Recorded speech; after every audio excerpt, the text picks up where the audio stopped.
Week 2, foundation training and profit first basics. Last week, David talked to us about how to become the CEO, how to operate from that place as CEO in your business. This week, I want to start with a really high level overview of your financial foundation, what's important about it, where you have opportunities that you might not recognize. And I think this is hopefully an engaging presentation. Let's see, here we go. I have been in the accounting space since prior to 2015 and 2016. That's when I became QuickBooks Pro certified and really decided to make accounting my career for the next 30 plus years. I found early profit first professionals, and I consider myself a lifer. Profit first is just one of the smartest ways to manage your business from a financial perspective. I became mastery certified in 2022. I'm also a strategist. I got certified with Mike Michalowicz and the pumpkin plan strategy in 2017. That's when I realized that I am fired in the kiln of life for this financial strategic CFO work. And in early January of 22, I began working with real estate investors, specifically with Simple CFO Solutions. So I've seen a lot of growth and movement in this industry, as well as growth internally with Simple CFO Solutions. I love David and everything he stands for. He walks the talk, and I've seen it over time as he's developed his own sense of business leadership. My real estate background, I didn't really consider myself as having a real estate background until 22. But then I realized that throughout life, real estate has been part of my career and my awareness, and specifically around planned unit developments of 82 lots and more. And we're currently working on a couple of developments right now with 33 lots and around 7 agricultural easements. And there's a National Historic Registry project that I've been working on. So a lot of fun stuff in the real estate space. What I love about real estate is real estate has so much variety. There's at least 30 exit strategies. There's so many entities and complexity, and simplifying that is something that I love to work with business owners. So that gives you a little bit of a sense of my background. In my bio, I shared that I come to this as a business owner.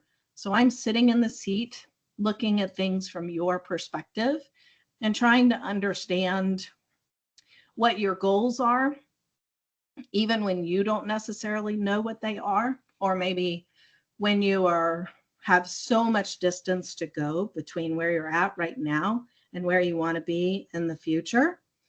That journey is a leadership and development journey. Whether you realize it or not, you are developing as a human being and in your own leadership. And to be able to do that from that CEO and CFO seat, from that C-suite, is exciting and challenging and humbling, and it brings your humanity to the forefront. So starting from the beginning, understanding your real estate business and how it operates from a financial standpoint isn't just about accounting. It's really about what David was talking about last week. It's who you are, who you serve, how you do it, the people that are on your journey, either the people that you are buying and selling from, or the people who are traveling with you in the business. And building a company that is aligned with your strengths and your goals. And really leveraging what those strengths are. So often when I talk with business owners, they're telling me, I don't want to manage people, but maybe the vision is to become $100 million company. So how are you going to do that if you don't want people to manage? So making sure that your vision is aligned with where your strengths are and that you know how to develop your strengths so that you can reach the goal or adjust the goal if it's not a reasonable goal. Um, so let's see. Business models. What is your business model? There are so many different exit strategies that you could be doing. So, which one of those do you have the capacity to really leverage and make productive for you as a business owner? Understanding what the drivers are in your business. So, looking at those opportunities, where do you have opportunities you can leverage? Um, and where do you need to strengthen that? And how willing are you to develop those capacities? Coming from a CFO perspective, while a lot of that is driven operationally, we need to be able to see it from the financial results perspective. So understanding where you have strengths, what is your vision? What is the culture that you are creating? Are you intentionally creating culture or are you inadvertently creating culture? A good example of inadvertently creating culture might be, well, I'll give you an example from a former client. He was in a family business, had been in business 40 years, and his nephew was in a leadership role. His nephew was allowed to come in with a hat every day, but no one else in the company was allowed to come in with a hat that didn't have the branding on it from the company. But no one would speak up about this particular situation. So, in the words of Patrick Linsoni, that is maybe an accidental culture. Um, So, where are you being intentional with your culture? Where are you being accidental with your culture? Another example of culture might be around your hiring practices. And are you hiring for different perspectives or are you hiring from the same perspective? So, being intentional about these things. What are the things that you need to add so that you can reach your goals? Um, I'm often asked, how would a CFO assess my business? And the answer to that may be varied, really, from our CFOs at Simple CFO Solutions. We all have different approaches.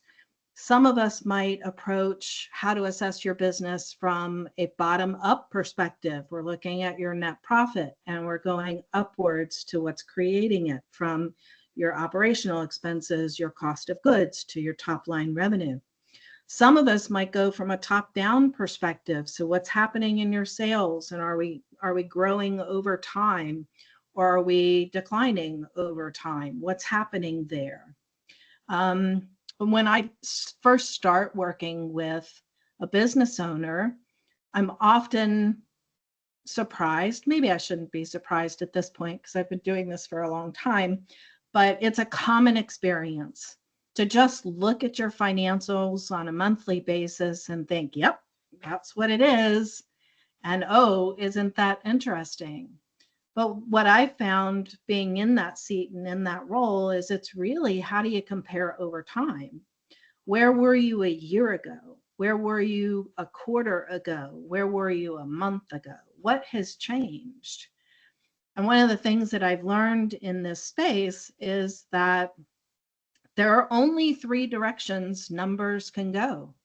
And that might surprise you because a lot of us come into this thinking we're not good at numbers, we're not good at accounting, we're not good at finance. But really, when you simplify it, there's only three directions numbers can go. They go up, they go down, or they go sideways. And then from a CFO perspective, does that make sense? Are we investing in a growth strategy? And so our expenses might go up and we may not have hit our results yet. Are our results beginning to show? Being able to look at it and make sense of what are those changes? Often we're looking at maybe the three biggest numbers that are changing. Is your revenue doubling, or are you growing it at 25% on a month over month basis? If you do that year over year at 25%, you will double your business in 4 years. So what's happening there, and does it make sense? Are our expenses going up, or are our assets going up? Are our liabilities going up? Where is that happening? Being able to understand and look at those changes over time gives you an idea of where you can start to impact things. And what I like to talk about when it comes to impact is really, where do you have control? And so often I talk with business owners who go, it's just the marketplace. That's the way it is. That's the market we have right now. You don't realize how much impact you can have if you can stay response able to whatever the market conditions are. And being able to do that depends on your ability to understand the changes from a financial perspective. What's up, what's down, and what's sideways? And does that make sense for right now? And how do I respond given the conditions that I have right now?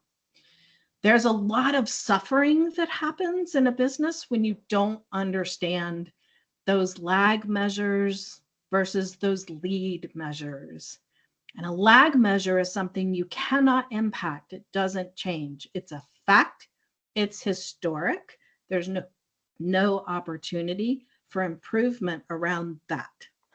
But in a lead measure, that is where you have power and control. How responsive can you be when there are market changes, or there is a condition from outside that's affecting you, or a condition from inside that's affecting you? Where do you have control? Where can you lead a change? So lead measures might be on the operational side, and it might be around your marketing results.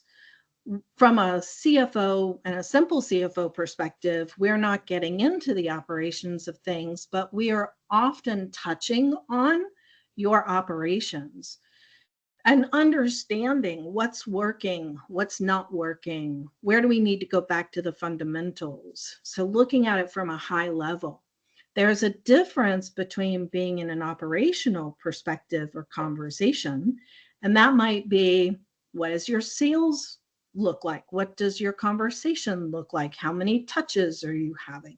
So we don't want to get into the operational piece of things, but we want to understand, where can you make a shift or a change in order to have a different outcome? Another way to look at this operational difference versus the lead measure is in your conversion rate. So if your CFO is looking at it and saying, we need to make an improvement of 10%, where can we make an improvement of 1 to 3% that'll help us reach that 10% goal, right? So we're looking at percentages. We're looking at, from a CFO perspective, we're looking at improvement in your operation and the result that happens in your financials. That's a powerful place to be. Being able to impact your lead measures gives you power and control in the business, no matter what the market is doing or how outside factors are influencing you. Understanding that relationship and understanding just a small incremental improvement can have an astronomical effect over time. Often I'm talking with business owners about just making a small improvement, 1 to 3% or 3 to 5%. How do you make that kind of change in order to astronomically impact your net profit over time? One of the things that I think gets missed by business owners is we think the value of our business is reflected in our financials. We're $1 million top line, or we're a $10 million top line company.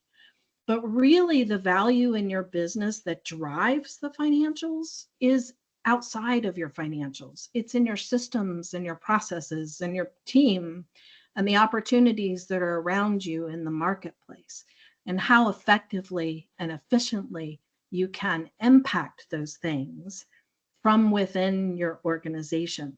How do you set yourself apart from your competition in a way that makes you the go-to in your industry or in your area, in your marketplace? How do you do that in a way that is unique and different as you are?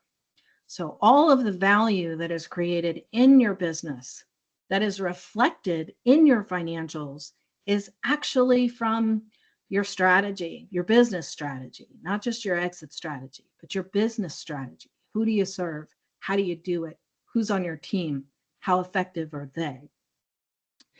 The higher your margins are, the more recognizable your strength and kind of fortress is around your business. Talking about key financial goals and challenges in the real estate industry.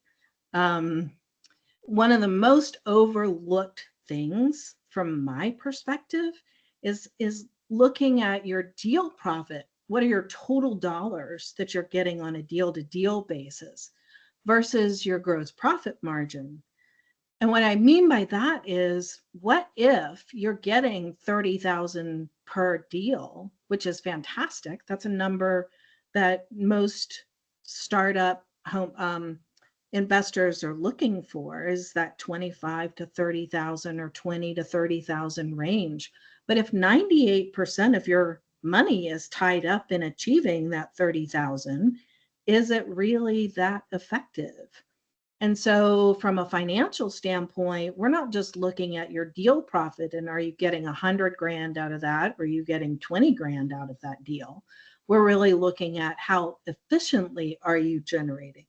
So your gross profit margin is maybe a more meaningful KPI.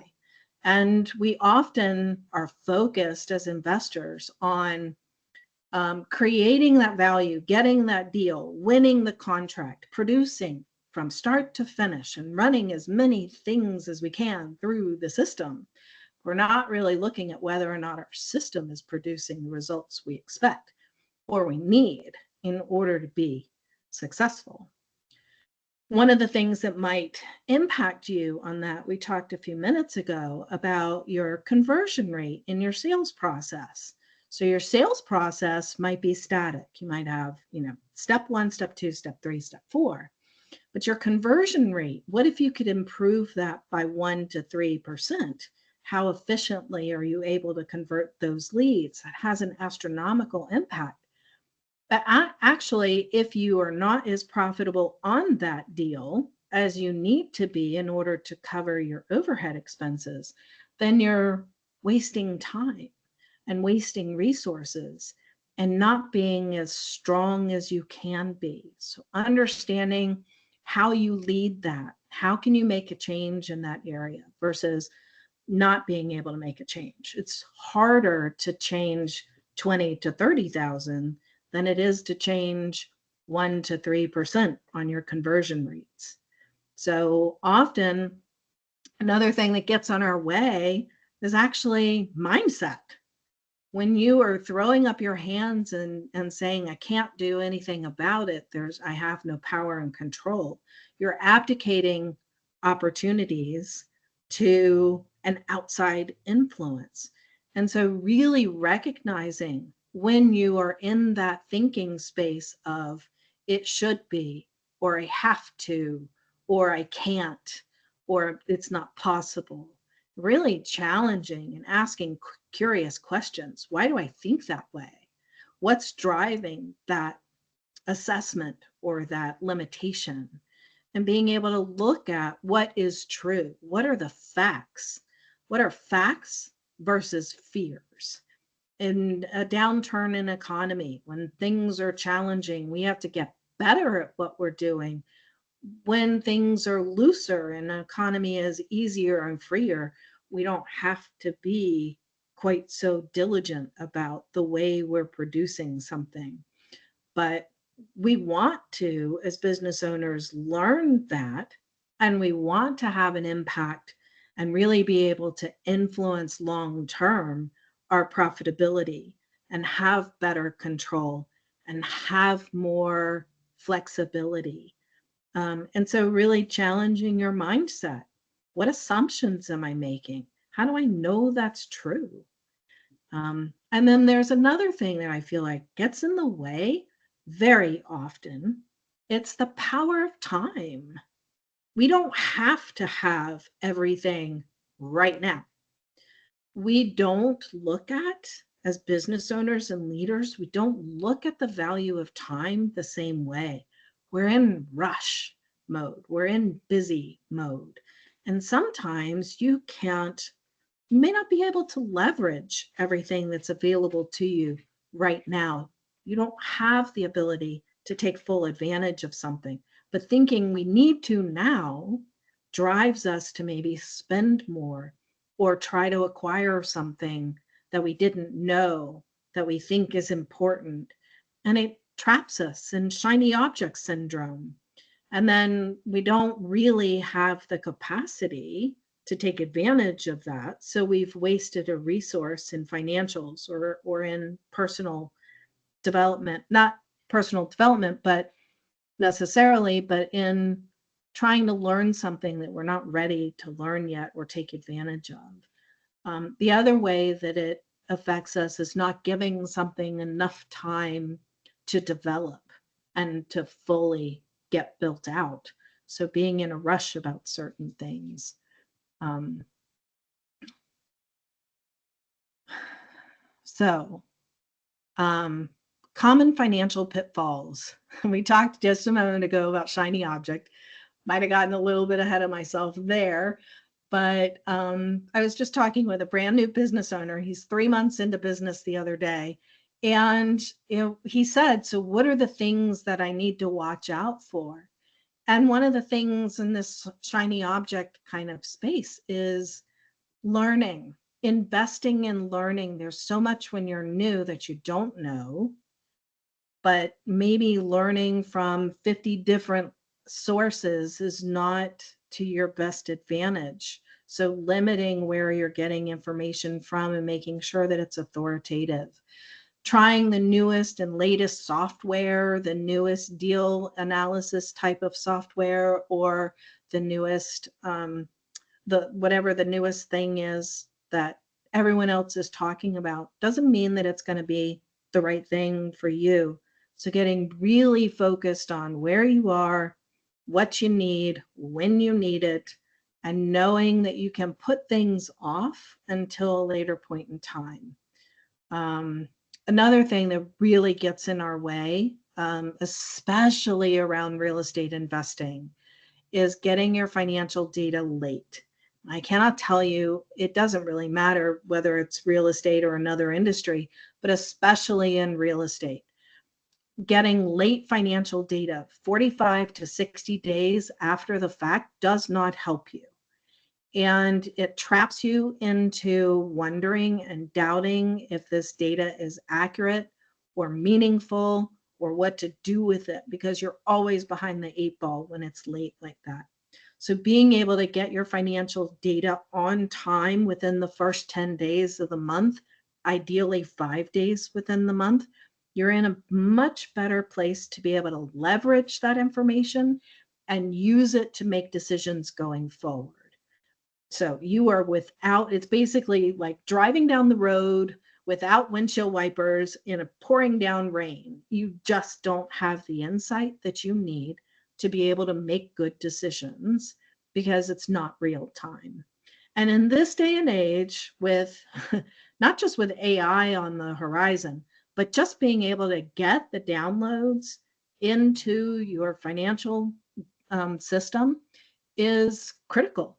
And so, why would you want to wait 45 to 60 days to get accurate information? Another thing that gets in our way is ignoring key data points. So we might need to be looking at your gross profit margin, but if you're only looking at your net profit margin, you're only looking at part of the picture. So being able to understand the relationship of numbers, money in, money out, assets created, and liabilities reduced. What's going on there? And what in your business is causing that result. So not just looking at your top line or your bottom line and whether or not you're profitable, but really understanding the impact of things that are not readily noticeable on your financials. Might be your mortgage payments. Are you paying down debt at an accelerated rate? That has a cash impact. And so that means that you can't necessarily add an additional service or um, put more money into your marketing if you're paying off debt. They're going to be working at odds against each other if we're doing that. But ignoring key data points don't tell you that.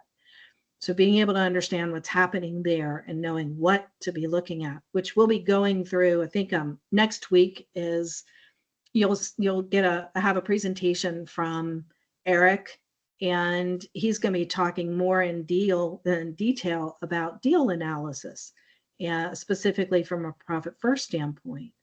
Another thing that I find in the real estate space, and this is common across all industries, we're all chasing deals. We're all chasing revenue.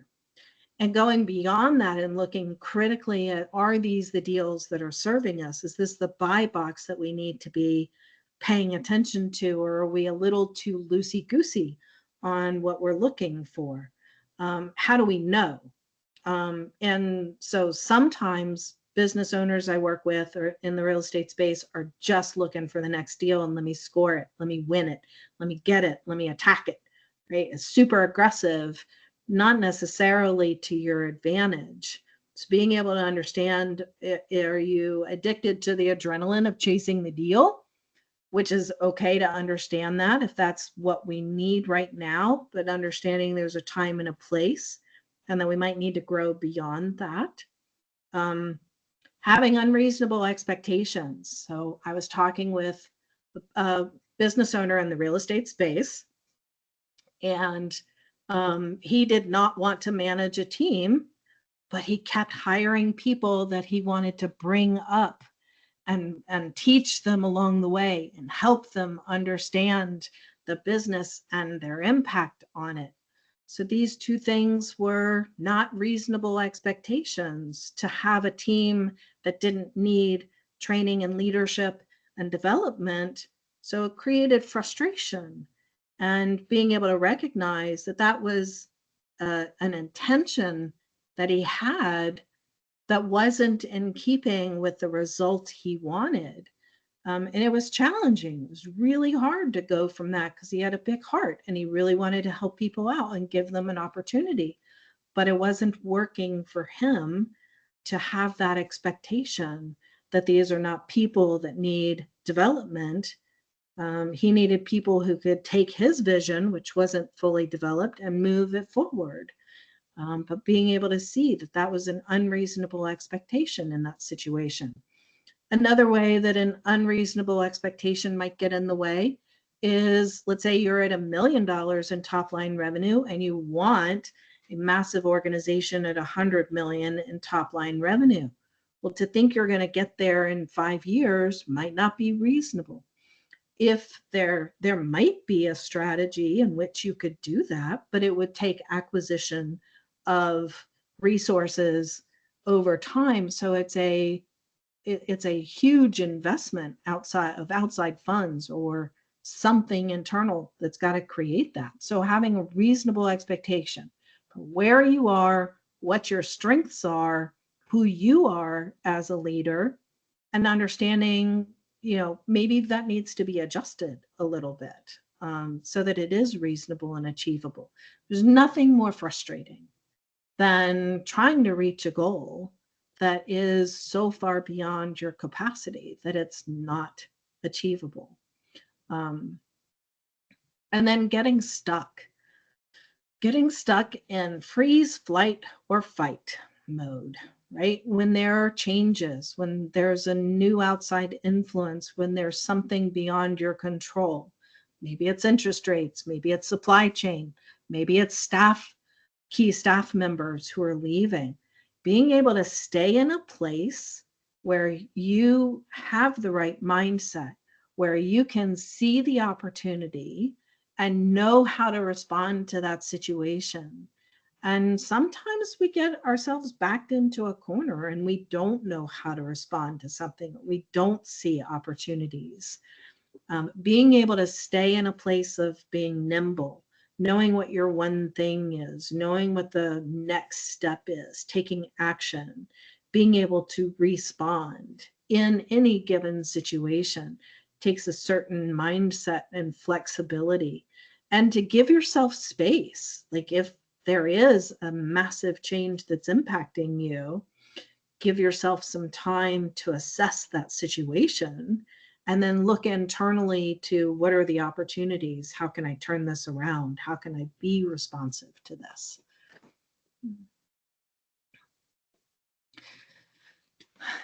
Take a deep breath and let's talk a little bit about core principles of Profit First. I love Profit First because it's not just about moving money. It's about being deliberate and intentional with the money and the resources that you have and putting some limits and boundaries on what you can and can't do right now. So traditional accounting formula is sales minus expenses equals profit. And about when I started this, about 87% of all businesses across the board were not profitable. That means about 13% of businesses were consistently profitable and knew where money was coming from and knew that it was reliable and dependable, and they had a good way of producing that. We're not always privileged to stand in that place. So we've got to stay flexible with how we're moving things forward. And Profit First switches that formula from sales minus expenses equals profit to sales minus profit equals expenses. So being intentional and deliberate about the money that's coming in, knowing what size revenue you have, real revenue, not just your top line revenue, and how that money needs to flow through your business to ensure profitability from day one. It's a different way of thinking. It is not the same as accounting. It is about cash flow management. Money comes in, money goes out. What do we do with it? How are we going to handle that money as it's coming in? How do we separate out the purpose of that money? Is it investor funds that need to be used for acquiring more properties? Making sure that that is separate from your operating expenses is critically important. Without good financial data, without good systems and processes, as business owners, we are left in the dark, kind of winging it. And one of my favorite quotes comes from Brent B. Shore. He wrote The Messy Marketplace, which is all about mergers and acquisitions. And what I like most about Brent's quote is, well, what he says is that every business is a loosely functioning disaster, and some are profitable despite it. And Profit First ensures that profitability because, unlike the other 87% of businesses, being intentional and specific and knowing how money should be coming in, where money should be going at any one given time, and what the relationship is with those buckets of money so that you don't put undue pressure on your operational expenses and you don't risk losing properties by being over leveraged in a particular area or not being attentive to your PITI, which is principal, interest, taxes, and insurance. Making sure those things are in balance and that one is not putting undue pressure on another is critically important to the business. And even at a big corporate level, big corporations, publicly traded corporations, are doing something like this. It may not be called Profit First, but they have budgets and they have departmental figures and they have a management spend that they might be able to do in a large organization that helps them stay within budget and keep everything in balance. So we're just bringing that information and knowledge into the small business arena that large corporations have had for decades.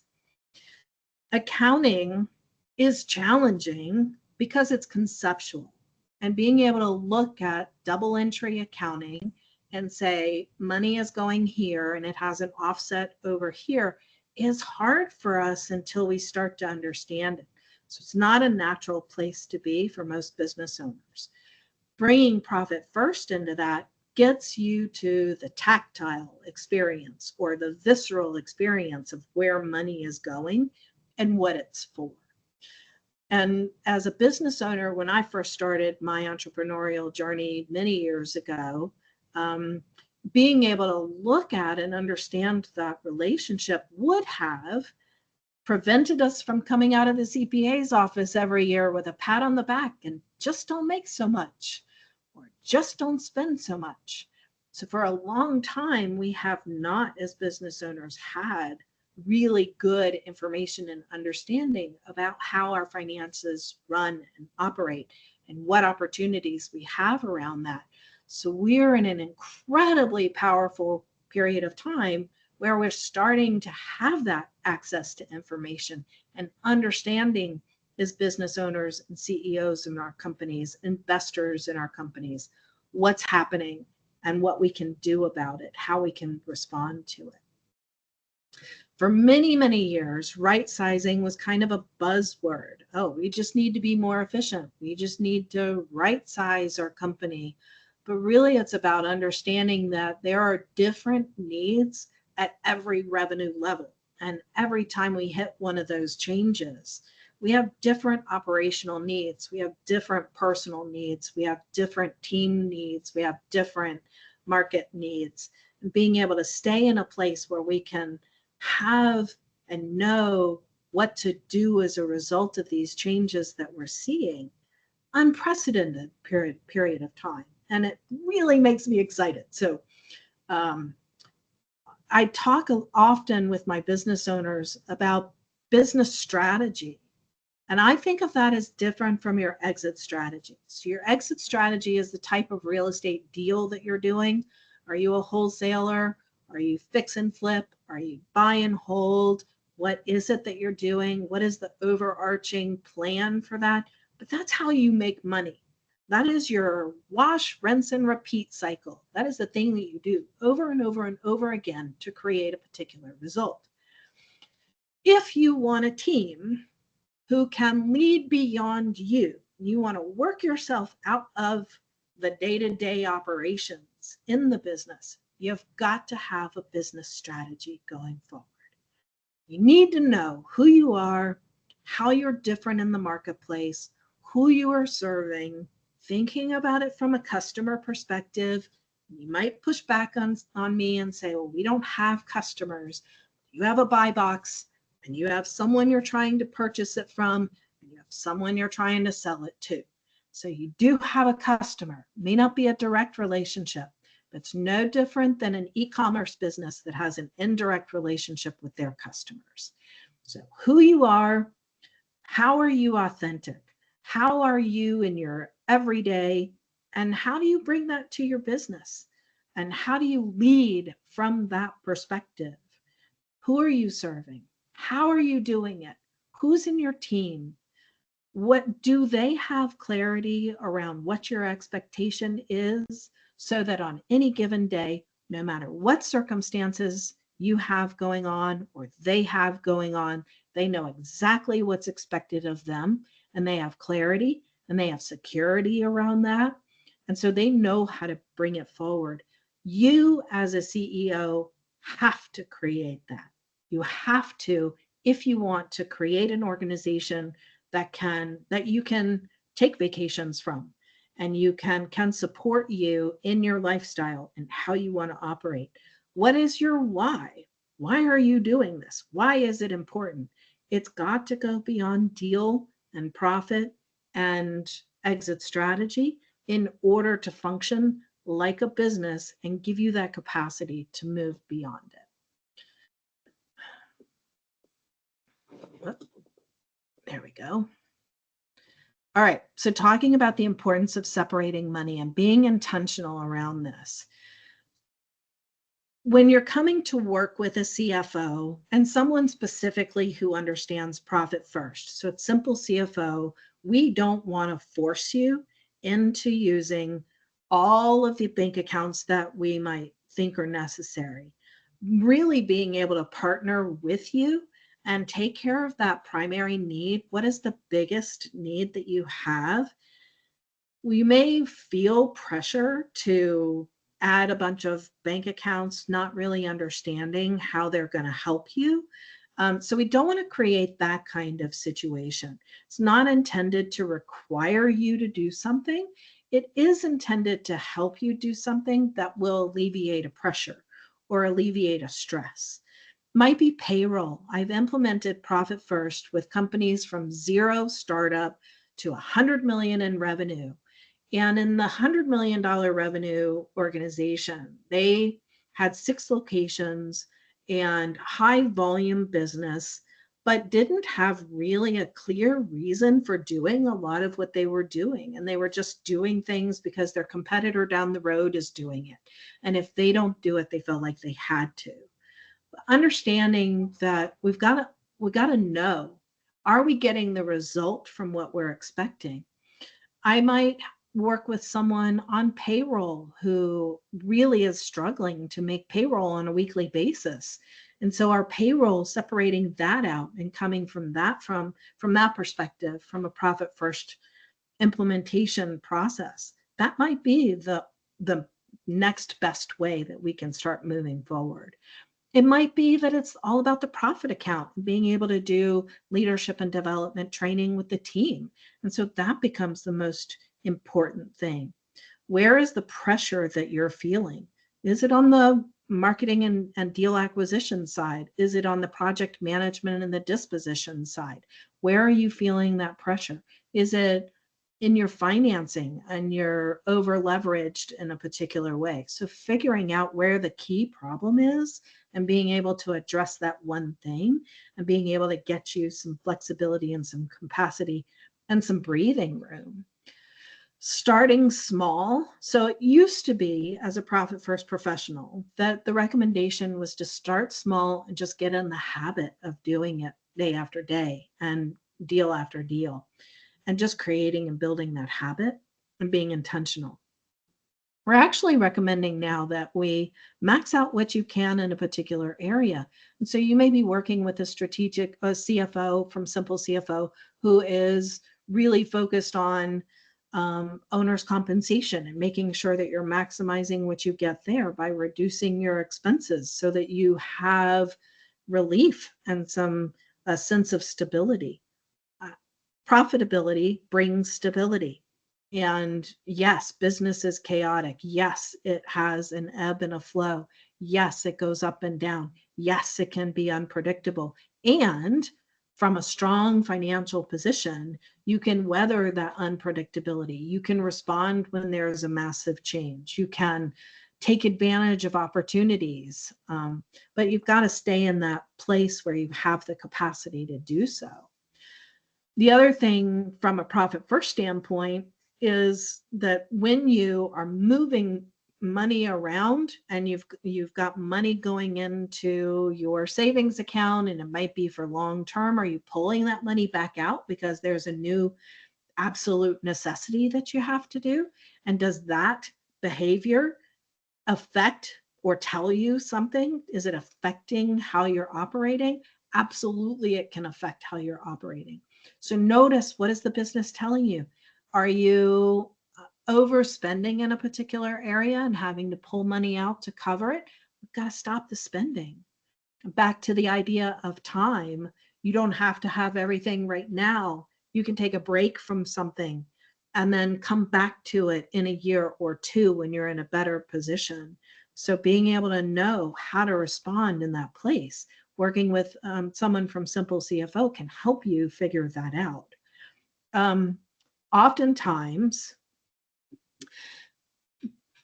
not realizing the difference between cash basis and accrual basis. I've worked with and implemented Profit First with companies that are almost exclusively accrual basis, but you can't allocate what you haven't received. So profit first brings you back to a cash basis and only allocating what you have received today or as of this period.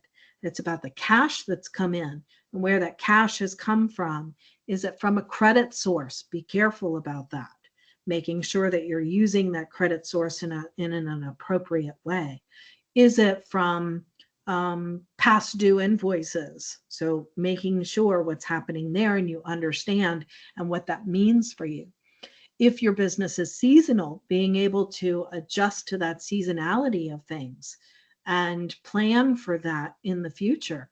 Oftentimes in the real estate space, there's another business or another entity that's funding the real estate. So understanding that relationship there. It's important to understand that from a profit first standpoint, you can't allocate what you don't have. So making sure that you're looking at your numbers both on a cash and an accrual basis, making sure getting those numbers on a regular, routine, reliable basis. It's not necessarily about every penny and making sure that every penny is allocated. We don't want to get caught into a place where we're doubting the financials because it's not accurate precisely. Think of it as targeting. We have allocation target percentages that we are trying to achieve that tell us what our ideal business in this size and range should be and how close to that can we get. But we don't have to be specifically on the mark with that. It's a little bit like forecasting from a financial CFO perspective. Forecasting, the better your assumptions are, the more accurate the information is that feeds those assumptions, then the more consistent and reliable your forecast can be. When you're starting out in that forecast, you may not have that reliable information. So your win might be moving towards that, not necessarily that you've achieved it, but that you're going in the right direction. You're getting, as you go through this process from a profit first standpoint, you're getting feedback, not only from your financials, but you're getting feedback from your cash and money movement that tells you whether or not your assumptions are matching and what to do about it if that's the case. So it can tell you if you are on track or off track, and it's a really quick way to see that. So if you're having to make adjustments with your percentages, we don't have it quite dialed in yet, or maybe we're being a little too aggressive with those percentages and you're trying to maximize things, but you haven't dialed in what your spending is. Being able to stay in that place of responsiveness depends on how well you've separated and segmented your money and how accurately you have predicted your percentages. So thinking about how to start with profit first, looking at, what is going on in the business. Are you in a crisis and have to respond quickly to that crisis? Or do you have flexibility and are you in a stable place from which you can grow? Oftentimes, as we're chasing deals, we're looking at more revenue to fix our operational problems. Really, what we should be looking at before we add more revenue is fixing our operational problems. So do we have the right size business? Are we operating from a place of efficiency in our overhead? Do we know what that monthly nut is that we need to have?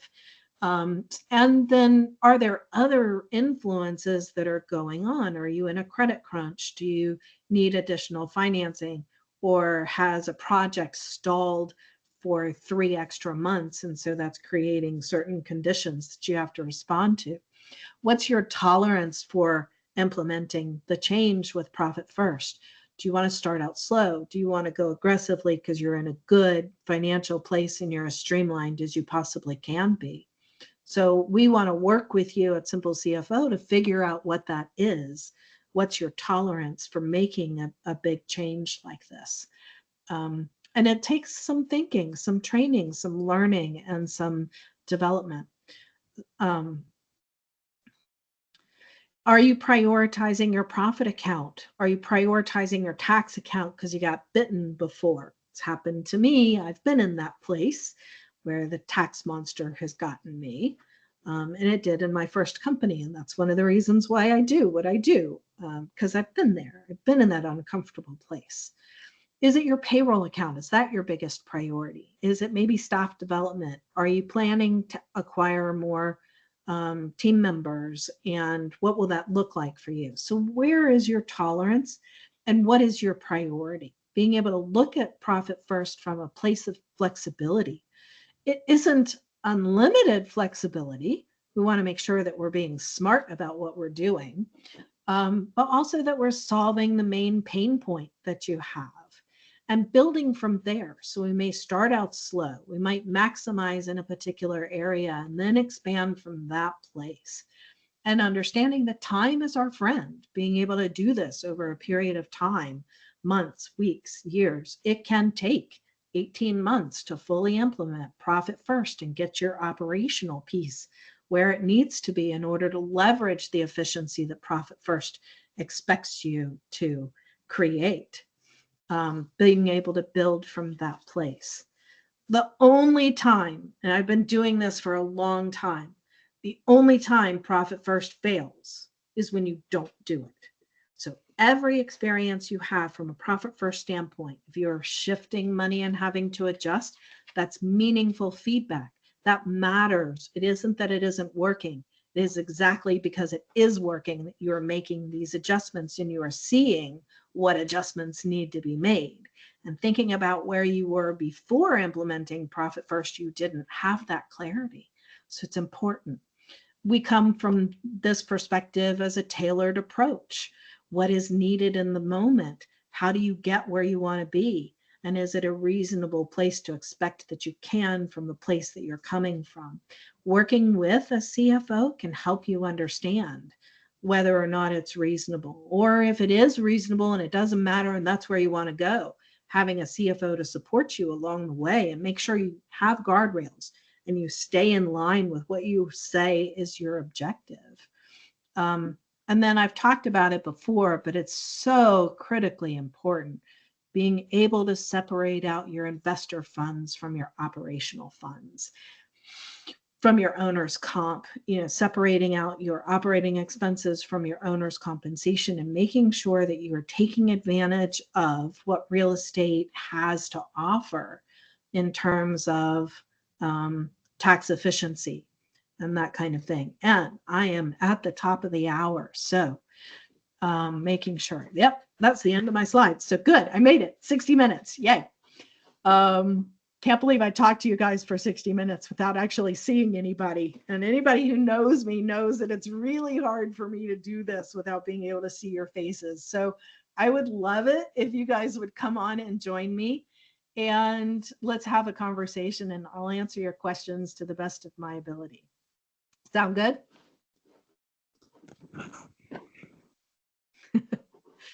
Hi, this is David Hi. McCormack. Can you hear me?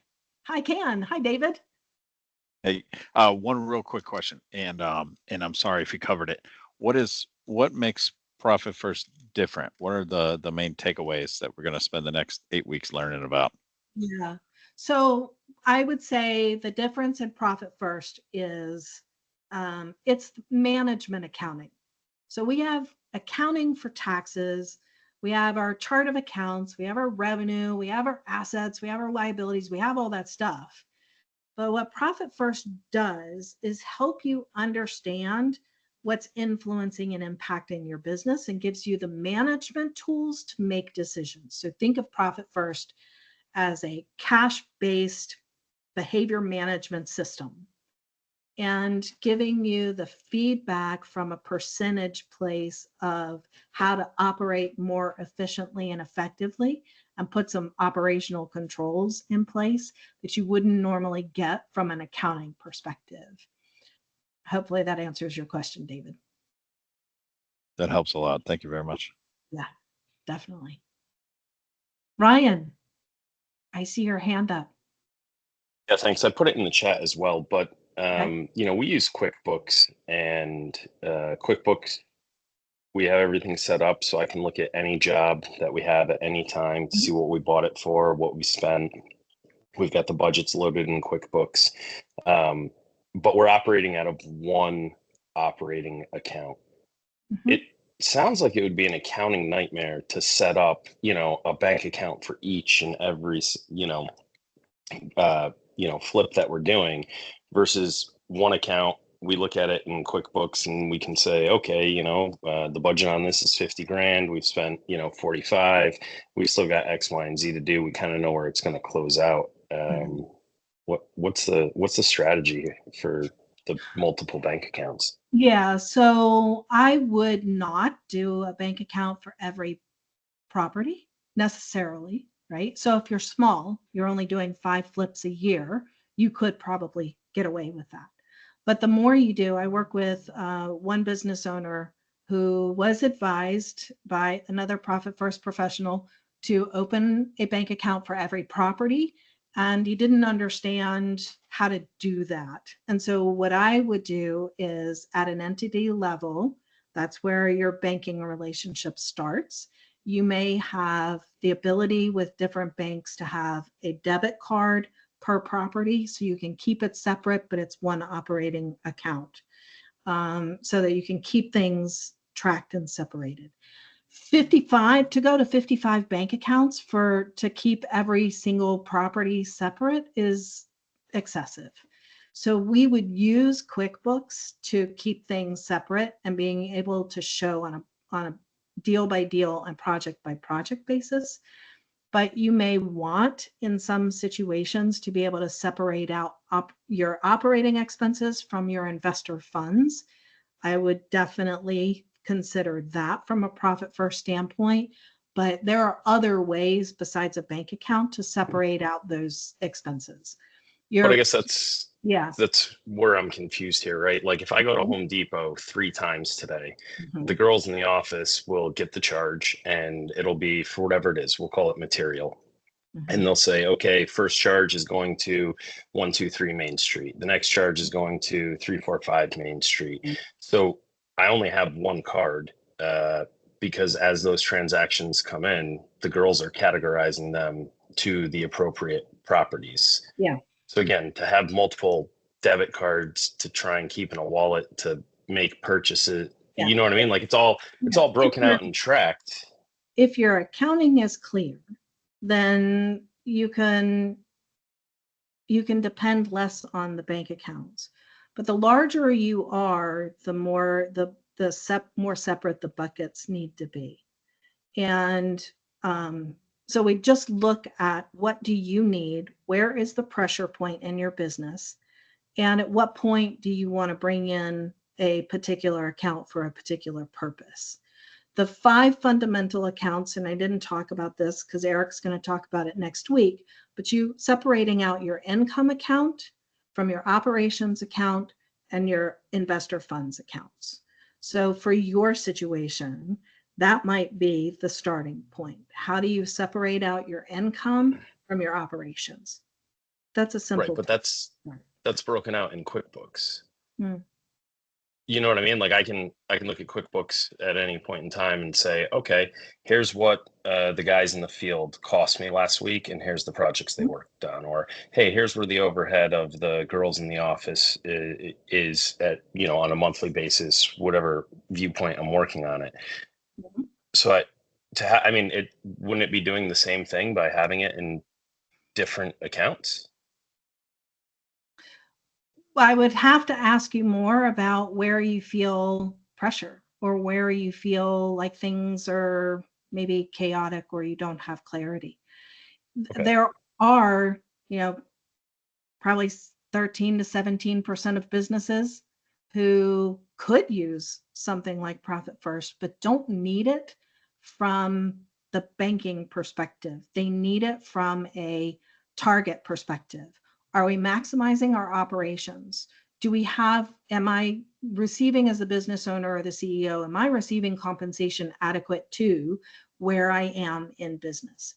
So it may not be about the bank accounts. It might be about the perspective and the management analysis of whether or not you're performing effectively and efficiently. So it's more of a strategy rather than you have to have certain accounts and move money in certain places. If that isn't going to help support you, then don't start there. Start with, here is what a healthy business should be able to produce for you. And are you in that healthy place? That might be more important. Does that help, Ryan? Yeah, Yeah. thanks. Okay.